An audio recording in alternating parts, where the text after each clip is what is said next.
Hello दोस्तों, एक बार फिर से आपका अपने यूट्यूब चैनल सिद्धांत क्लासेस में स्वागत है।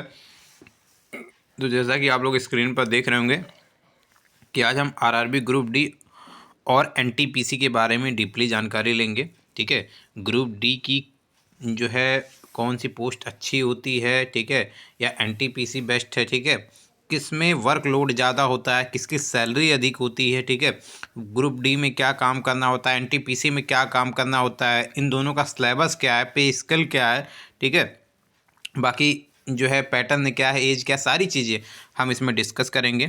तो अगर आप चैनल पे नए होंगे तो चैनल को सब्सक्राइब कर लीजिएगा, ठीक है, और वीडियो को भी लाइक कर दीजिएगा, शेयर कर दीजिएगा। किसी भी एग्ज़ाम की अगर आप तैयारी कर रहे होंगे, एसएससी या आरआरबी की किसी भी एग्ज़ाम की आप तैयारी कर रहे होंगे तो चैनल को सब्सक्राइब कर लीजिएगा, ठीक है। देखिए, आपको स्क्रीन पर ही दिख रहा होगा, ग्रुप डी है ये, ठीक है, ये आरआरबी ग्रुप डी का वर्क है, ठीक है। ये देखिए सिग्नल का कल मैंने बताया भी था एक वीडियो में डिस्क्रिप्शन में डाल दूंगा, आप देख लीजिएगा। ये एनटीपीसी का वर्क है, ठीक है। हम इसमें कुछ डीपली डिस्कस भी कर ले रहे हैं, ठीक है। देखिए, सबसे पहले अगर हम बात करें, यहाँ आप देखेंगे कि ये आपका ग्रुप डी का पोस्ट है, ठीक है। ग्रुप डी का जो पोस्ट है वो आप देख लीजिए। रुकिए एक सेकंड, मैं आपको बेसिक से यहाँ से आपको समझाता हूँ, ठीक है। देखिए, ये एनटीपीसी का पोस्ट क्वालिफिकेशन है, ठीक है, और लिमिट है, मतलब एज लिमिट है, सारी चीज़ें इसमें आपको बता रहा हूँ, ठीक है। एनटीपीसी का जो अंडर ग्रेजुएट लेवल पोस्ट है वो लेवल 2 एंड लेवल 3 है, ठीक है। इसमें जो एज होंगे 18 से 29 साल होंगे, मिनिमम 18, और जो अधिकतम होंगे वो 39 होंगे, ठीक है। फिर लेवल 4, 5, 6 जिसमें स्टेशन मास्टर ग्रेजुएट लेवल जो पोस्ट होते हैं, जिसमें स्टेशन मास्टर और भी जो पोस्ट अच्छे अच्छे पोस्ट आते हैं, 18 से 33 साल होती है, ठीक है। इनकी सैलरी लगभग 1 लाख के समथिंग होती है, लेकिन अब जो 8वां वेतन आयोग लगा है तो सैलरी 1 लाख से ऊपर हो जाएगी, 1.25 लाख के आसपास लगभग जा सकती है, ठीक है। इनकी भी सैलरी कम नहीं होती है, लेकिन जो अब की जो 8वां वेतन आयोग लगा है 2026 से, तो ये आप मान लीजिए कि 70-80 हज़ार के आसपास लगभग सैलरी इनकी भी पहुंच जाएगी, ठीक है। तो ये सैलरी भी इनकी कम नहीं होती है, ठीक है। इनका लेवल 2 और लेवल 3 होती है, ठीक है। एनटीपीसी की ये भी हम बात कर रहे हैं। बात करें अगर हम ग्रुप डी की, तो ग्रुप डी लेवल 1 के अंदर आता है, ठीक है। ग्रुप डी जो होता है वो लेवल 1 के अंदर आता है। ये देखिए, इसमें केवल 12 पास चाहिए, और लेवल 1 वाला जो पोस्ट होता है ग्रुप डी, उसमें केवल मिनिमम 10 पास आपको चाहिए। पहले आईटीआई मांगता था, अब आईटीआई भी हटा दिया है, ठीक है। केवल आपको 10 पास किया है, ठीक है।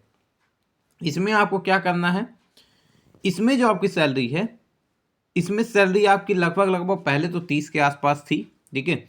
अब जो वेतन आयोग लगा तो लगभग आपकी 50-55 के आसपास सैलरी बनेगी। 50-50 टीआरडी वगैरह कुछ पोस्ट होते हैं इसमें, जिनमें थोड़ा सा 55 हज़ार के आसपास, 60 हज़ार के आसपास होगी। बाकी 50 हज़ार के आसपास इसमें ग्रुप डी में लेवल 1 के आसपास आपकी सैलरी बनेगी, ठीक है। तो ग्रुप डी का वर्क मैंने आपको कल बता दिया था, मैं वीडियो डाल दिया हूँ, वो जाके आप देख लीजिएगा कि क्या क्या वर्क रहता है ग्रुप डी में। मैं फ़ोटो से पूरा बाकायदा आपको समझाया था, ठीक है, पोस्ट वाइज के हिसाब से आपको समझाया था। जो पोस्ट है ये ग्रुप डी का, पोस्ट यहाँ देख सकते हैं। ग्रुप डी में कौन कौन से पोस्ट आते हैं।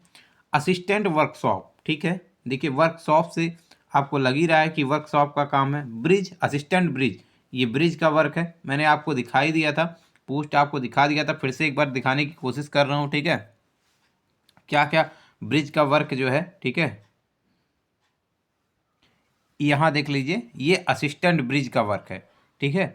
ये आप देख लीजिए असिस्टेंट ब्रिज का वर्क है, ठीक है। ये ग्रुप डी का पोस्ट है, ये असिस्टेंट ब्रिज का वर्क है, ठीक है। इनका काम ही होता है मेंटेनेंस का, ठीक है। ये जो रेल है इसका मेंटेनेंस का काम, ब्रिज के जो होता है, नई ब्रिज का बनना, उस पर देख रेख असिस्टेंट का वर्क होता है, जो रेलवे सीनियर अधिकारियों की हेल्प कराना होता है, ठीक है। ध्यान रखिएगा, ये ग्रुप डी का जो है पोस्ट है, ये सबसे मेहनती वर्क होता है, ठीक है। इसको लास्ट में सबसे जो है ग्रुप डी वाले रखते हैं, ठीक है। अगली पोस्ट पे हम चलते हैं। देखिए अगली पोस्ट है CNW, ठीक है, ये फील्ड वर्क नहीं है, ठीक है। फिर उसके बाद डीजल, मैं अभी आपको इसका फोटो दिखा दे रहा हूँ, वर्क में अभी आपको दिखा देता हूँ, ठीक है।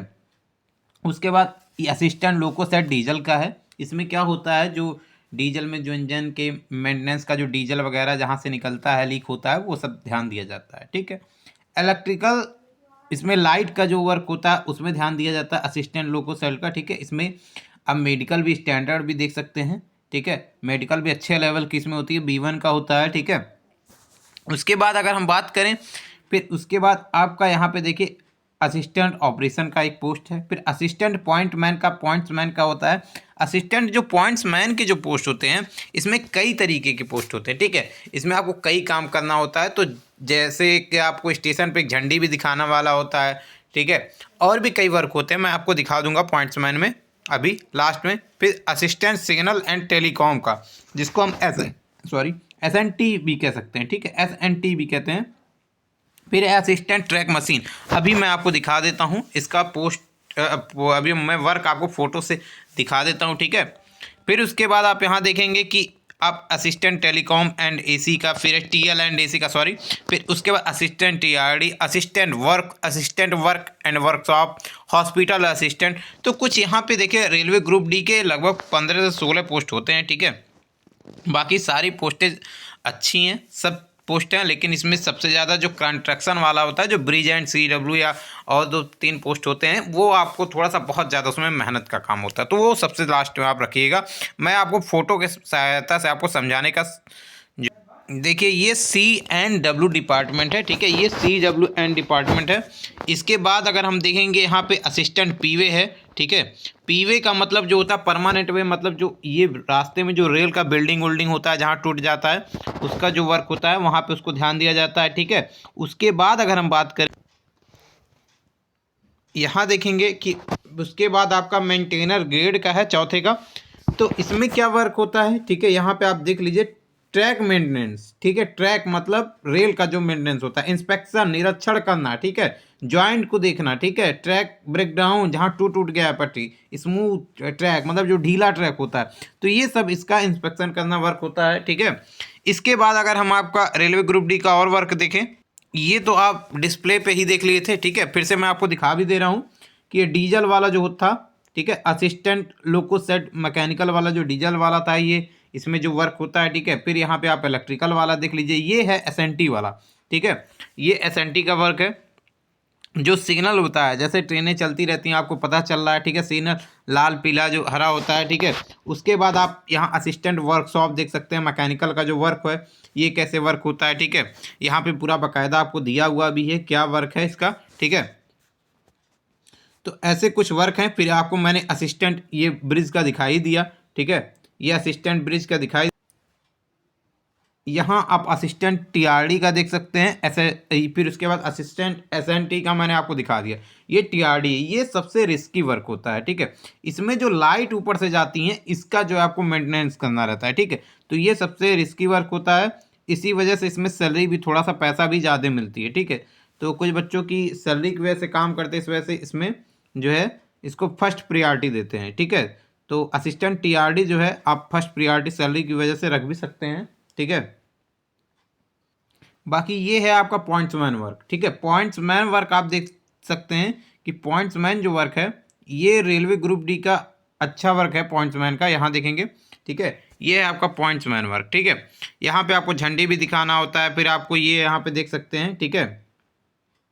ये जो वर्क है ये, इसमें अभी तो ये ऑटोमेटिक नहीं हुआ है, धीरे धीरे ऑटोमेटिक हो जाएगा, तो तब तक इस भी आप इस पर भी आपको करना होता है कभी कभार, ठीक है। तो पॉइंट्समैन अभी आप देखे होंगे बीच में एक आदमी था तो वो चिपक के मतलब मर गया था, तो पॉइंट्समैन ही था वो वर्क। तो ऐसा वर्क आपको पॉइंट्समैन में मिलता है, लेकिन पॉइंट्समैन में प्रमोशन बहुत जल्दी होता है, तो प्रमोशन के लिए भी आप रेलवे ग्रुप D के लिए पॉइंट्समैन सबसे पहले प्रियॉरिटी डाल सकते हैं, ठीक है। अब हम बात करेंगे NTPC के बारे में। ये है NTPC का पोस्ट, आप देख लीजिए NTPC का, ठीक है। Traffic assistant, good guard, senior commercial कम टिकट, ठीक है, सीनियर क्लर्क कम typist, junior accountant assistant, senior time keeper. उसके बाद कमर्शियल अप्रेंटिस, स्टेशन मास्टर, और भी बहुत पोस्ट हैं सुपरवाइजर वगैरह के, ठीक है। तो यहाँ पे होता क्या है कि जो सबसे अच्छा पोस्ट माना जाता है, ठीक है, वैसे पोस्ट तो सारे अच्छे हैं, लेकिन जो सबसे अच्छा पोस्ट माना जाता है वो स्टेशन मास्टर का होता है, ठीक है। तो एक स्टेशन पे लगभग 1 या 2 स्टेशन मास्टर होते हैं, ठीक है। और स्टेशन मास्टर की पोस्ट सबसे पहले सारे बच्चे रखते हैं और रखना भी चाहिए। स्टेशन मास्टर बहुत अच्छी पोस्ट है, ठीक है। तो आप पे स्केल देख सकते हैं, ये 2019 के बाद का पे स्केल है, ठीक है। अब की सैलरी है जो वो बेसिक पे और भी बढ़ चुकी है, ठीक है। तो ये कम से कम जो था वो आप मान सकते हैं, ठीक है। तो मैं आपको यहाँ स्क्रीन पे दिखा रहा हूँ, देखिए। आप स्टेशन मास्टर का तब 35,400 था, हालांकि अब सैलरी बढ़ेगी भी, तो जो 2026 से होगा तो आपकी सैलरी लगभग 1 लाख के पार जाएगी, ठीक है। बाकी जितने भी पोस्ट हैं सारी पोस्ट का बेसिक पे यहाँ पे लिखा हुआ है। कॉमर्शियल अप्रेंटिस का, सीनियर टाइम कीपर का, ठीक है, जूनियर अकाउंटेंट असिस्टेंट कम टाइपिस्ट का, ठीक है, सीनियर क्लर्क कम टाइपिस्ट का। तो ये पोस्ट जितने हैं ये एनटीपीसी के अंतर आते हैं, ठीक है। तो वहाँ ग्रुप डी का वर्क था, यहाँ एनटीपीसी का। एनटीपीसी का जो वर्क है वो आपको ज़्यादातर फील्ड में या फिर आपको ग्रुप डी की तरह वर्क नहीं करना पड़ता है, ठीक है।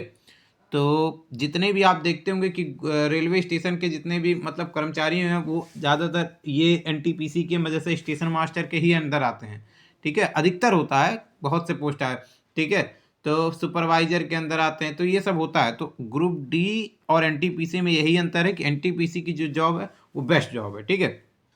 सिलेबस की बात करें तो सिलेबस इसका दोनों का सेम है, ठीक है। सिलेबस अगर हम बात करें तो दोनों का सिलेबस सेम है, मैथ है, रीजनिंग है, ठीक है। उसके बाद आपका जीके जीएस है, तो दोनों का सेम है। ग्रुप डी में बात करें तो ग्रुप डी का आरआरबी ग्रुप डी का केवल सीबीटी 1 होता है, ठीक है। केवल सीबीटी 1 होता है, लेकिन इसमें क्या होता है, सीबीटी 1 एंड 2 दोनों होगा, ठीक है। सीबीटी 1 एंड सीबीटी 2 दोनों होगा।